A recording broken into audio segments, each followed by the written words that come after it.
ऋषियों का शाप, यदुवंश विनाश और भगवान का स्वधाम से धारना। श्री पराशर जी बोले, हे मित्र, इसी प्रकार संसार के उपकार के लिए बलभद्र जी के सहित श्री कृष्णचंद्र ने दैत्य और दुष्ट राजाओं का वध किया तथा अंत में अर्जुन के साथ मिलकर भगवान कृष्ण ने 18 अक्षौहिणी सेना को मारकर पृथ्वी का भार उतारा। इस प्रकार संपूर्ण राजाओं को मारकर पृथ्वी का भार अपहरण किया और फिर ब्राह्मणों के शाप के मिष से अपने कुल का भी उपसंहार कर दिया। हे मुनि, अंत में द्वारकापुरी को छोड़कर तथा अपने मानव शरीर को त्याग कर श्री कृष्णचंद्र ने अपने अंश बलराम, पद्म आदि के सहित अपने विष्णुमय धाम में प्रवेश किया। श्री मैत्रेय जी बोले, हे मुने, श्री जनार्दन ने विप्रशाप के मिष से किस प्रकार अपने कुल का नाश किया और अपने मानव देव को किस प्रकार छोड़ा। श्री पराशर जी बोले, एक बार कुछ यदु कुमारों ने महातीर्थ पिंडराक क्षेत्र में विश्वामित्र, कनब और नारद आदि महामुनियों को देखा।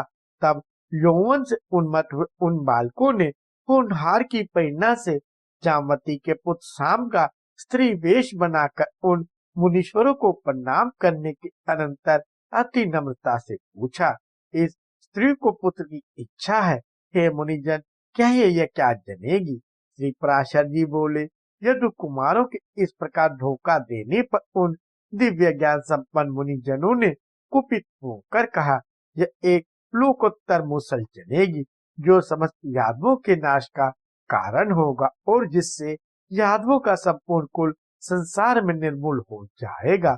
मुनिगण के इस प्रकार कहने पर उन कुमारों ने संपूर्ण वृत्तांत जो का त्यों राजा उग्रसेन से कह दिया तथा सांप के पेट से एक मूसल उत्पन्न हुआ। उग्रसेन ने उस लोहमय मूसल का चूर्ण करा डाला और उसे उन बालकों ने ले जाकर समुद्र में फेंक दिया। उससे वहां बहुत से सरकंडे उत्पन्न हो गए। यादवों द्वारा चूर्ण किए गए उस मूसल के लोहे का जो भाले की नोकों के समान एक खंड चूर्ण करने से बचा, उसे भी समुद्र में ही पिघला दिया। उससे एक मछली निकल गई। उस मछली को मछेरों ने पकड़ लिया तथा छीनने पर उसके पेट से निकले हुए उस मूसल खंड को जरा नामक व्याघ्र ने ले लिया। भगवान मधुसूदन इन समस्त बातों को यथावत जानते थे, तथापि उन्होंने विधाता की इच्छा को अन्यथा करना ना चाहा। इसी समय देवताओं ने वायु को भेजा। उसने एकांत में श्री कृष्णचंद्र को प्रणाम करके कहा, भगवान, मुझे देवताओं ने दूत बनाकर भेजा है। हे विभो, वसुगण, अश्विनी कुमार, रुद्र, आदित्य, मरुदगण और साध्य आदि के सहित इंद्र ने आपको जो संदेश भेजा है वह सुनिए। हे भगवान, देवताओं की प्रेरणा से उनके ही साथ पृथ्वी का भार उतारने के लिए अवतीर्ण हुए आपको 100 वर्ष से अधिक बीत चुके हैं। अब आप दुराचारी दैत्यों को मार चुके और पृथ्वी का भार भी उतार चुके। अतः हमारी प्रार्थना है कि आप अब देवगण सर्वदा स्वर्ग में ही आपसे सनाथ हो, अर्थात आप स्वर्ग पधार कर देवताओं को सनाथ करें। हे जगन्नाथ, आपको भूमंडल में पधारे हुए 100 वर्ष से अधिक हो गए। अब यदि आपको पसंद आवे तो स्वर्गलोक पधारिए। हे देवगण का यह भी कथन है कि यदि आपको यही ठहरना अच्छा लगे तो रहे। सेवकों का तो यही धर्म है कि स्वामी को यथा समय कर्तव्य का निवेदन कर दे। श्री भगवान बोले, हे दूत, तुम जो कुछ कहते हो वह सब मैं जानता हूँ, इसलिए अब मैंने यादवों के नाश का आरंभ कर ही दिया है। इन यादवों का संहार हुए बिना अभी तक पृथ्वी का भार हल्का नहीं हुआ है। अतः अब 7 रात्रि के भीतर इनका संहार करके पृथ्वी का भार उतार कर मैं शीघ्र ही जैसा तुम कहते हो वही करूंगा।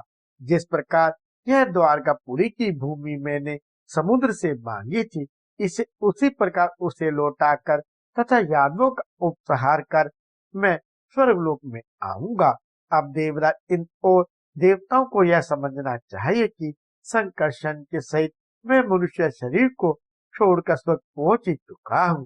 पृथ्वी के सारभूत जो जरासंध आदि अन्य राजगण मारे गए हैं, ये यदु कुमार भी उनसे कम नहीं है। अतः तुम देवताओं से जाकर कहो कि मैं पृथ्वी के इस महाभार को उतार कर ही देवलोक का पालन करने के लिए स्वर्ग में आऊंगा। श्री पराशर जी बोले, हे मैत्रेय, भगवान वासुदेव के इस प्रकार कहने पर देवदूत वायु उन्हें प्रणाम करके अपनी दिव्य गति से देवराज के पास चले आए।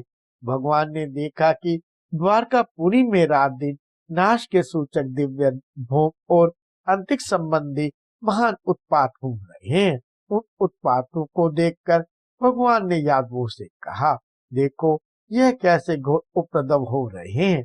चलो शीघ्र इनकी शांति के लिए प्रभास क्षेत्र को चले। श्री पराशर जी बोले, कृष्णचंद्र के ऐसा कहने पर महाभागवत यादव से उद्धव ने श्री हरि को प्रणाम करके कहा, भगवान मुझे ऐसा प्रतीत होता है कि अब आप इस कुल का नाश करेंगे, क्योंकि हे अच्युत इस समय सब और इसके नाश के सूचक कारण दिखाई दे रहे हैं। अतः मुझे आज्ञा दीजिए कि मैं क्या करूं। श्री भगवान बोले, हे उद्धव, अब तुम मेरी कृपा से प्राप्त हुई दिव्य गति से नर नारायण के निवास स्थान गन्मादन पर्वत पर जो पवित्र बद्री का आश्रम क्षेत्र है वहां जाओ। पृथ्वी तल पर वही सबसे पावन स्थान है। वहां पर मुझ में चित्त लगाकर तुम मेरी कृपा से सिद्धि प्राप्त करोगे। अब मैं भी इस कुल का संहार करके स्वर्ग लोक को चला जाऊंगा। मेरे छोड़ देने पर संपूर्ण द्वारका को समुद्र जल में डुबो देगा। मुझसे वह मानने के कारण केवल मेरे भवन को छोड़ देगा। अपने इस भवन में मैं भक्तों की हित कामना से सर्वदा निवास करता हूँ। श्री पराशर जी बोले, भगवान के ऐसा कहने पर उद्धव जी उन्हें प्रणाम कर तुरंत उनके बताए हुए तपोवन श्री नर नारायण के स्थान को चले गए। हे द्विज, तदंतर कृष्ण और बलराम आदि के सहित संपूर्ण यादव शीघ्रगामी रथों पर चढ़कर प्रभास क्षेत्र में आए। वहां पहुंचकर कुकुर, अंधक और विंडी आदि वंशों के समस्त यादवों ने कृष्णचंद्र की प्रेरणा से महापान और भोजन किया। पान करते समय उनमें परस्पर कुछ विवाद हो जाने से माँ कुवाक्य रूप ईंधन से युक्त प्रलयकारिणी कलह अग्नि धधक उठी। श्री मैत्रेय जी बोले, हे द्विज, अपना अपना भोजन करते हुए उन यादवों में किस कारण से कलह वाग्य युद्ध अथवा संघर्ष हाथापाई हुआ, सो आप कहिए। श्री पराशर जी बोले, मेरा भोजन शुद्ध है, तेरा अच्छा नहीं है। इस प्रकार भोजन के अच्छे बुरे की चर्चा करते करते उनमें परस्पर विवाद और हाथापाई हो गई। तब वे देवी प्रेरणा से विवश होकर आपस में क्रोध से रक्त नेत्र हुए एक दूसरे पर शस्त्र प्रहार करने लगे। और जब शस्त्र समाप्त हो गए तो पास ही में उगे हुए सरकंडे ले लिए। उनके हाथ में लगे हुए वे सरकंडे वृत के समान प्रतीत होते थे। उन वृत तुल्य सरकंडों से ही वे उस दारुण युद्ध में एक दूसरे पर प्रहार करने लगे।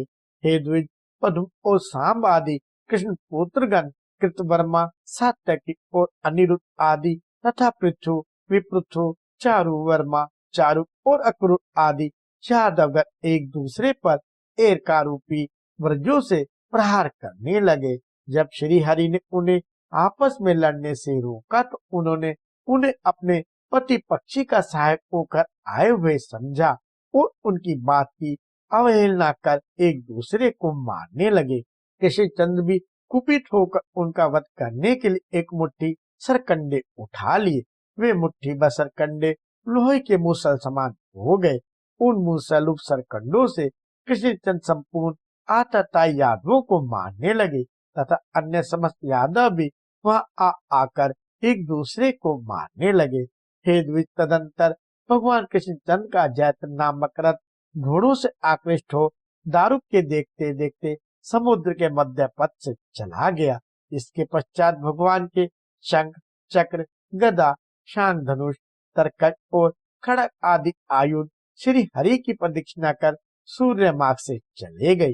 हे महामुनि, एक क्षण में ही महात्मा कृष्णचंद्र और उनके साथी दारुक को छोड़कर और कोई यदुवंशी जीवित ना बचा। उन दोनों ने वहां घूमते हुए देखा कि श्री बलराम जी एक वृक्ष के तले बैठे हैं और उनके मुख से एक बहुत बड़ा सर्प निकल रहा है। वह विशाल फनदारी सर्प उनके मुख से निकलकर सिद्ध और नागों से पूजित हुआ समुद्र की ओर गया। उसी समय समुद्र आद लेकर उस महासर्प के सम्मुख उपस्थित हुआ और वह नाग श्रेष्ठों से पूजित हो समुद्र में घुस गया। इस प्रकार श्री बलराम जी का प्रयाण देखकर श्री कृष्णचंद्र ने दारुक से कहा, तुम यह सब वृत्तांत उग्रसेन और वसुदेव जी से जाकर कहो। बलभद्र जी का निर्याण, यादवों का शय और मैं भी योगस्थित होकर शरीर छोड़ूंगा। यह सब समाचार उन्हें जाकर सुनाओ। संपूर्ण द्वारकावासी और आहु उग्रसेन से कहना कि अब इस संपूर्ण नगरी को समुद्र डुबो देगी, इसलिए आप सब केवल अर्जुन के आगमन की प्रतीक्षा और करें तथा अर्जुन के यहाँ से लौटते ही कोई भी व्यक्ति द्वारका में ना रहे। जहाँ वे कुरुनंदन जाएं वहीं सब लोग चले जाएं। कुंती पुत्र अर्जुन से तुम मेरी ओर से कहना कि अपने सामर्थ्य अनुसार तुम मेरे परिवार के लोगों की रक्षा करना और तुम द्वारकावासी सभी लोगों को लेकर अर्जुन के पास चले जाना। हमारे पीछे व्रज यदुवंश का राजा होगा। श्री पराशर जी बोले, भगवान श्री कृष्णचंद्र के इस प्रकार कहने पर दारुक ने उन्हें बारंबार प्रणाम किया और उनकी अनेक परिक्रमाएं कर उनके कथन अनुसार चला गया। उस महाबुद्धि ने द्वारका में पहुंचकर संपूर्ण वृत्तांत सुना दिया और अर्जुन को वहां लाकर व्रज को राजाभिषेक किया। इधर भगवान कृष्णचंद्र ने समस्त भूतों में व्याप्त वासुदेव स्वरूप पर ब्रह्म को अपने आत्म में आरोपित कर उनका ध्यान किया तथा वे महाभाग वे पुरुषोत्तम लीला से अपने चित्त को निष्प्रपंच परमात्मा में लीन कर तुर्य पद में स्थित हुए। हे मुनि श्रेष्ठ, दुर्वासा जी ने श्री कृष्णचंद्र के लिए जैसे कहा था उस द्विज वाक्य का मान रखने के लिए भी अपनी जानो पर चरण रखकर योग युक्त होकर बैठे। इसी समय जिसने मूसल के बचे हुए तोमर बाण में लगे हुए लोहे के टुकड़े के आकार वाले लोहखंड को अपने बाण की नोक पर लगा लिया था, वह जरा नामक व्याध वहां आया। वह द्विजोत्तम उस चरण को मृगाकार देख उस व्याघ ने उसे दूर से ही खड़े खड़े उसी तोमर से बींध डाला, किंतु वहां पहुंचने पर उसने एक चतुर्भुजधारी मनुष्य देखा।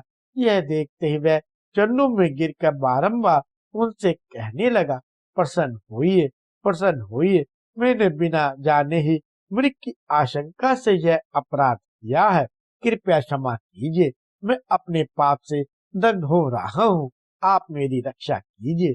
श्री पराशर जी बोले, तब भगवान ने उससे कहा, लुब्धक, तू तनिक भी ना डर, मेरी कृपा से तू अभी देवताओं के स्थान स्वर्गलोक को चला जा। इन भगवत वाक्यों के समाप्त होते ही वहां एक विमान आया, उस पर चढ़कर वह व्याध भगवान की कृपा से उसी समय स्वर्ग को चला गया।